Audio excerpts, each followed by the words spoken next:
Venga, vamos a repasar entonces el bloque 2, la parte de los reinos cristianos. Y el bloque 2, la parte de los reinos cristianos, lo primero y importante es el proceso de expansión. En el proceso de expansión hay que conocer un poquito cada una de las etapas, porque si os dais cuenta, los reinos cristianos que están en el norte pues van avanzando hacia ¿dónde? Hacia el sur. En la primera etapa, en una zona que se llama el desierto del Duero, pero luego le van a ir quitando espacio al Andalus. Entonces, bueno, las etapas ya sabéis que no ha habido preguntas en la EBAU sobre las etapas en sí, pero repasároslas por si acaso, ¿eh? Aquí vemos cómo va avanzando, estamos ya en el año 1035 en el siglo XI y ya va avanzando poco a poco. La conquista de Toledo fundamental para poder, más que nada porque había sido la capital del reino visigodo, y cómo va avanzando poquito a poco en esa reconquista, ¿vale? Esas serían las distintas etapas, que no me voy a parar por ese tema, porque no ha habido ninguna pregunta concreta sobre el asunto, salvo el concepto de reconquista, que es lo siguiente. Vamos a ver, aquí en la pantalla tenéis a la izquierda lo que tenéis que escribir en la EBAU, a la derecha mi aclaración, porque yo soy profe y bueno, pues también me gusta aclarar las cosas, aunque luego os diga que escribáis lo que se supone que tenéis que escribir. Una cosa es lo que se supone que tenéis que escribir y otra cosa, puntualizaciones que yo hago. Entonces, el término de reconquista, ¿no? El término de conquista, ¿qué es lo que hace referencia? Pues al proceso de expansión de los reinos cristianos que vienen del norte hacia el sur. Usáis el término, por favor, península ibérica, no digáis España. Tuvo lugar ¿dónde? En la península ibérica. ¿Cuáles son los siglos? ¿Vale? Del octavo al siglo XV. Pues que es una expansión hacia el sur, que le van quitando territorios al Andaluz, ¿vale? Y que ¿qué favoreció esta expansión? La fragmentación del califato, o sea, que el califato se dividiera en taifas, fue lo que favoreció que eso se pusiera en marcha, ¿vale? Eso, más que se pusiera en marcha, que ya estaba, perdón, que avanzara con mayor rapidez y que fueran conquistando territorios al Andaluz. Luego, también es importante que el concepto de reconquista está íntimamente relacionado con el de repoblación. La repoblación es el asentamiento de población, de gente viviendo allí en el territorio. Ahora, aclaraciones que yo hice en clase en su día, que si a alguien se le ocurre ponerlo en el examen, lo haga de una forma muy precisa, ¿vale? Dando esta fecha, ¿eh? Porque yo ya os comenté, bueno, pues que el concepto de reconquista es un concepto, la verdad, bueno, pues que es muy controvertido, porque realmente cuando hablamos de reconquistar tendría que ser de un territorio que ha sido mío, porque si no sería conquistar, no reconquistar. Esto es cuestión del lenguaje, pero hay que saber, el lenguaje pues tiene su importancia. Entonces, ¿qué ocurre? Que nosotros no podemos hablar de reconquista hasta el siglo X. ¿Por qué? Porque hasta el siglo X, ¿vale? Ni siquiera el año 1001, sino un poquito más adelante, ¿vale? Ya sobre todo en la segunda mitad del siglo X, es cuando empiezan a conquistarle territorios que habían sido de Al-Ándalus. Pero hasta ese momento lo que hacen los reinos cristianos es extenderse ¿por dónde? Por el desierto del Duero, por una zona que no era de nadie, era una tierra de nadie, que también se la llama así. Por lo tanto, el concepto ya de reconquista, yo vuelvo a insistir, ¿qué fecha tenéis que poner? Esta, porque es la que esperan que pongáis. Después podéis aclarar que, hombre, la tierra reconquistada a los musulmanes realmente pues se va a empezar, pues si queréis hacerlo, pero siempre con la mayor de las precisiones posibles. Eso es importante, ¿vale? La fecha, bueno, pues ahí es donde, pero bueno, del siglo VIII es la que se da un poco de forma genérica, porque es cuando comienzan a crearse los reinos los núcleos de resistencia y luego empiezan a avanzar, ¿vale? ¿Dudas? Me imagino que ninguna. Aparte, los reinos del norte no eran herederos del rey visigodo. Ese es otro de las ideas controvertidas del concepto de reconquista. Es que los pueblos del norte ni siquiera estaban dominados por los visigodos, por lo tanto tampoco reconquistan nada que hubiera sido suyo, si pensamos que son visigodos, ¿no? O es que no eran. Los pueblos del norte realmente no estaban dominados por los visigodos. Entonces, ¿había visigodos que ayudan a crear los núcleos de resistencia? Sí, pero bueno, es un concepto bastante controvertido. Esto ya os lo expliqué en clase, ¿vale? Entonces, ahí calla. A la izquierda lo que se espera que pongáis y a la derecha mi aclaración. Ahora, modelos de repoblación. Vamos a ver, cuando yo explico un modelo de repoblación, aquí tenéis un mapa con todos los modelos. Que no se os olviden estos 4 apartaditos. Os han preguntado por uno en concreto, creo que hay en algún examen con la presura, puede ser. No me acuerdo. Creo que sí que ha habido, que os han preguntado por uno de los modelos, pero pues no por todos. Pero da igual por cuál os pregunten. Si seguís este esquema, os va a salir bien. Describís en qué consiste el modelo, ¿vale? Entonces tenemos el modelo de presura Aprisio, presura en esta zona, Aprisio en esta otra, es la misma denominación, pero en 2 zonas distintas. Es una repoblación libre, van libremente la gente a repoblar. Después estamos hablando de la repoblación concejil, que es toda esta zona verde, ¿vale? Estamos hablando de la repoblación de órdenes militares, que es toda esta zona, ¿vale?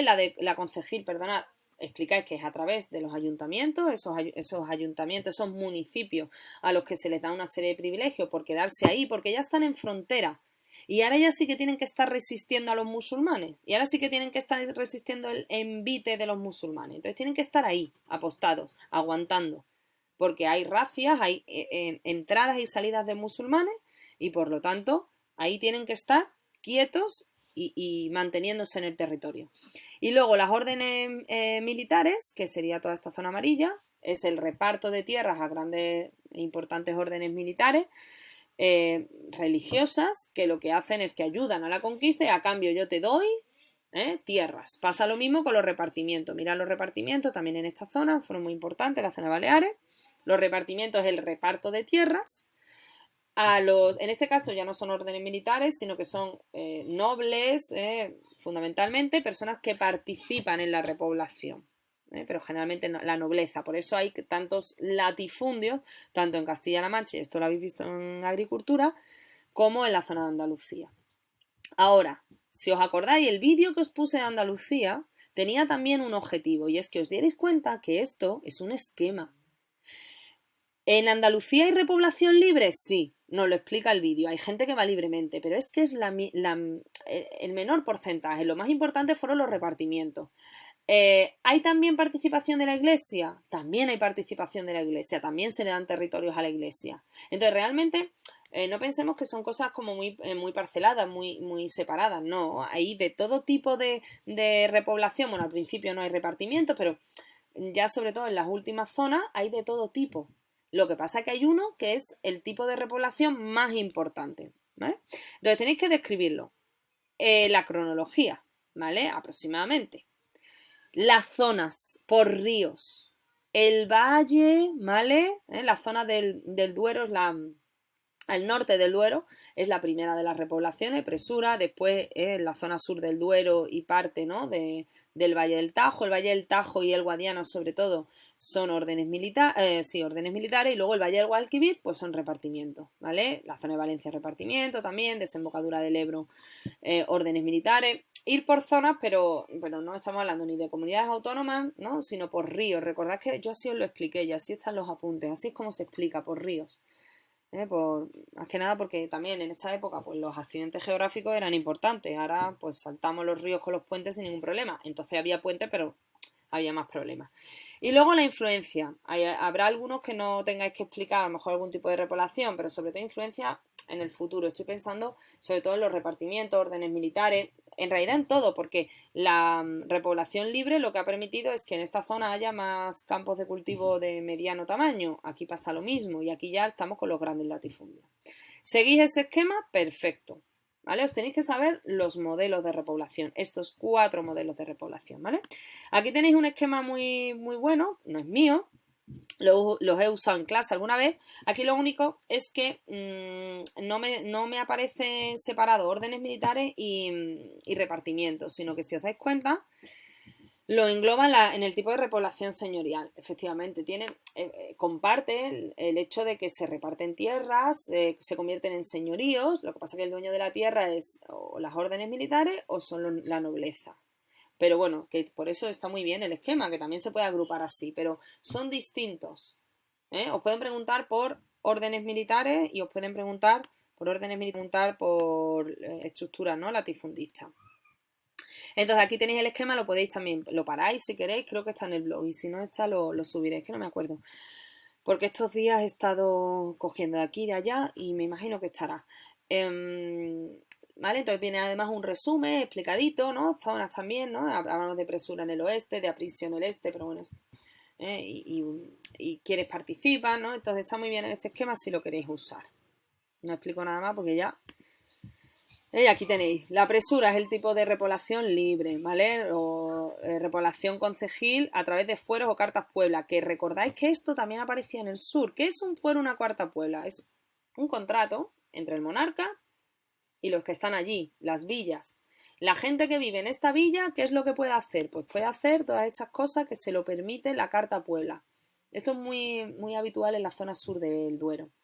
En toda esa zona que es donde se hizo la repoblación concejil, incluso nos han llegado algunos documentos de estas cartas pueblas. Estas cartas pueblas pues, nos han llegado escritas, ¿no? Las tenemos, las podemos, se pueden analizar por parte de los historiadores, porque se han conservado. Luego, las órdenes militares, ¿vale? Ya estamos hablando de una repoblación señorial de latifundios.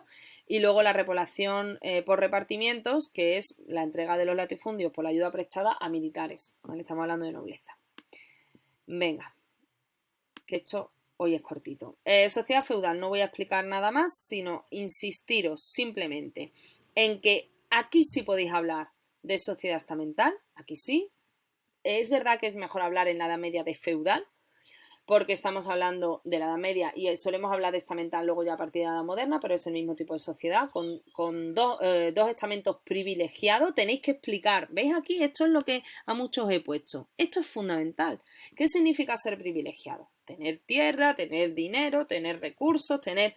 y no pagar impuestos, fundamental. Mientras que los privilegiados pagan impuestos, trabajan, son los que sostienen lo que es la pirámide, donde están campesinos y burgueses, ¿vale? Todavía no habla de burgueses, el término burgués aparece, burguesía, burgos, empieza sobre todo a partir del siglo XIV, cuando las ciudades en Europa ya empiezan su esplendor. Había burgos, había villas, por eso hablo yo a veces, digo villa, ¿no? Municipio, villa, porque hablamos de villa más que de burgo, eran territorios más pequeños. Así que esto es fundamental. Luego tenéis que decir que hay alto, bajo clero. No es necesario, porque van a ser preguntitas cortas que no os va a dar tiempo a mucho más. Pero es fundamental que aclaréis qué significa ser privilegiado, ser no privilegiado, que es una sociedad por nacimiento, que tú no puedes pasar de una a otra salvo que te vayas al clero, y de aquí solo puedes ir al bajo clero. Es muy difícil de aquí ir al alto clero. Seguro que hay algún caso, por eso no digo no rotundo, porque seguro que hay alguno. Pero no es lo habitual, no es lo... Y luego, pero esto será muy posteriormente, es verdad que no en la Edad Media, no es tan habitual en la Edad Media, sí que algunos de estos, sobre todo burgueses, luego puedan pasar a la nobleza, pero eso es una cosa, ya os lo dije también un día, creo que por un audio, una cosa muy, muy, muy concreta y no ahora. Vale, aquí ¿qué es lo que quería hacer con vosotros? Pues lo que quería era que vierais, y esto lo tenía que haber hecho de otra manera, pero al final esta mañana me he liado a hacer otras cosas y se me ha olvidado hacer esto. Voy a ir a internet, que yo creo que lo vais a ver todos perfectamente. Venga, esto es un mapa que les está buscando a los de primero de la ESO. Nada, no me deja. Que no me deja copiar, ¿no? Ay, copy. Venga. Esto lo tenía que tener preparado, pero es que ya se me olvida. ¿Qué es lo que estamos viendo? La Escuela de Traductores de Toledo. Esta es una pregunta que a mí me sorprendió mucho cuando la vi, la verdad, porque es una cosa muy concreta. Es verdad que es muy importante la Escuela de Traductores de Toledo, pero es una cosa como muy pequeñita, muy... La cultura, desgraciadamente, a veces le damos muy poca importancia. Yo también me meto ahí. Bueno, pues lo que tenemos aquí es... esto no tenéis que estudiaroslo, pero para aclararos, la Escuela de Traductores de Toledo no la crea Alfonso X el Sabio. Nadie me ha puesto esto, también os lo digo. Es con él con quien tiene mayor esplendor esta escuela. Entonces, ¿por qué es importante? Porque allí lo que ocurre con esta escuela nos lo explica aquí, surge, ¿no? Porque empiezan a acumularse allí, esto me lo habéis puesto algunos, las bibliotecas, ¿no? De uno de los califas de Alacant II. Llegan allí, ¿no? Los restos de esta biblioteca y empiezan allí a acumularse. Entonces hay un religioso que tiene que estar por ahí, yo ahora no recuerdo, porque cosas tan concretas, no recuerdo ahora el nombre. La escuela Domingo, sí, aquí, no está aquí, estaba en otro, aquí de Raimundo, sí, digo, tiene que estar. Estaba en otro porque he pensado poneros esta teoría u otra digo, aquí no iba a estar, ¿no? Vale, el arzobispo de Toledo, Raimundo, fue el que, bueno, pues sobre todo le dio mayor relevancia y empezó pues a acumular todos estos textos y a empezar, ¿no? con la escuela de traductores. Por lo tanto, no es algo que se le ocurra a Alfonso X el Sabio, ¿vale? Sino que con él es cuando empieza a tener más importancia. ¿Por qué es tan destacada esta escuela de traductores de Toledo? Porque allí lo que se permitía primero es consultar libros de cualquier religión, de cualquier y en cualquier idioma, tenían textos de todo tipo, no había censura y luego había gente trabajando de las distintas religiones, judíos, musulmanes, cristianos, trabajando en común, poniendo en común las ideas para sacar de ahí, bueno, pues el máximo pues beneficio cultural, también científico, porque allí se hacían experimentos y se investigaba, ¿no? Entonces fue muy, muy importante. Con Alfonso X el Sabio, pues se le da un mayor impulso y además, bueno, pues pasan también de, esto no lo explica aquí, empiezan a usar, en vez del el latín, empiezan a usar ya las lenguas romances, que eso también, bueno, pues ayudó a, bueno, pues al uso, ¿no? de esas nuevas lenguas que van a empezar a utilizarse y que van a empezar a emplearse en la península ibérica. Pero lo fundamental es el trasvase cultural, el hecho de que además haya muchos documentos que se han conservado gracias a que se tradujeron allí.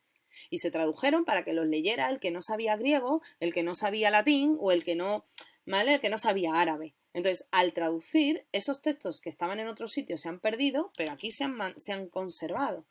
Entonces, ha sido una labor cultural de conservación fundamental y luego de investigación. De ahí la importancia de la Escuela de Traductores de Toledo. ¿Vale? Venía aquí gente de toda... Yo tenía un recorte de película que el otro día lo estuve buscando y lo han descolgado de YouTube porque hacen estas cosas.